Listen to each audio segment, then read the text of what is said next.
Israel did not do what God required. And so Jeremiah goes on in chapter 7, verse 24, the next verse. But they hearkened not, nor inclined their ear, but walked in the counsels and the imagination of their evil heart, and went backward and not forward. What was Israel's great problem?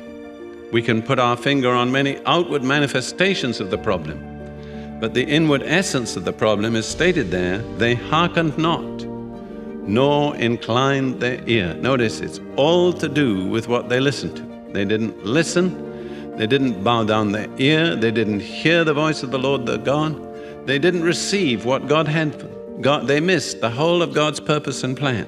You remember God said in Exodus 19, if you will obey my voice, then you'll be a peculiar treasure. You'll be a kingdom of priests, a holy nation. The one essential requirement is that you hear and obey my voice. Obey my voice, and I will be your God. I want to say that with the greatest emphasis to you today. If you really want to belong to the Lord, to walk in His ways, to enjoy His blessings, that's what He's saying to you, just as He did to Israel. Obey my voice, and I will be your God. Now we'll move on to the teaching of Jesus in the New Testament. And I want you to see that in this vital, essential respect of hearing the voice of the Lord, nothing is changed. Other things are changed, but this essential requirement remains unchanged. Listen to some verses from the 10th chapter of John's Gospel, where Jesus presents Himself to His people as the Good Shepherd. This is what He says about the relationship between the shepherd and his sheep, that is, between the Lord and those who are His people.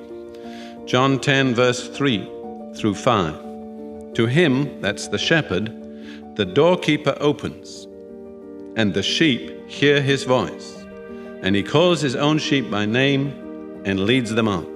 What's the mark of the sheep of Jesus? They hear the shepherd's voice. In the next verse, when He puts forth all His own, He goes before them, and the sheep follow Him because they know His voice. What's the great basis of our relationship with the Lord Jesus? We follow Him. Why? Because we know His voice. The next verse, a stranger they simply will not follow, but will flee from him because they do not know the voice of strangers. Everything turns around hearing and knowing the voice of the Lord. His sheep, His people, hear His voice, recognize it, and follow Him. They will not follow deceivers.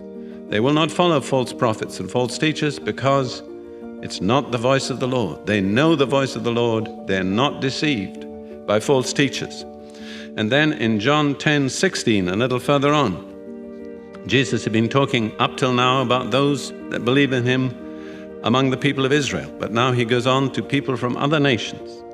And He says, I have other sheep which are not of this fold, not of the Jewish fold.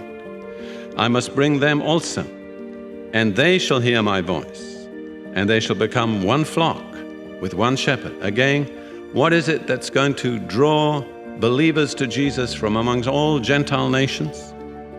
How is it they come to Him? It says, they shall hear my voice. That's the distinctive mark of those who come to Jesus. And I think it's interesting in this context that it says, they shall become one flock with one shepherd. What's the way to Christian unity? I don't believe it's organization. I don't believe it's doctrinal or theological discussion primarily. I believe it comes as we all learn to hear the voice of the Lord. They shall hear my voice, Jesus says, and they shall become one flock with one shepherd. How? Through hearing the Lord's voice. And then it's all summed up in John 10:27. Jesus is speaking again. He says this, my sheep hear my voice, and I know them, and they follow me. There are three things that mark out the true followers of the Lord, His disciples, His people. First, they hear His voice. Second, He knows them. He recognizes them. He acknowledges them. Thirdly, they follow Him. You see, it's not a question of denominational labels.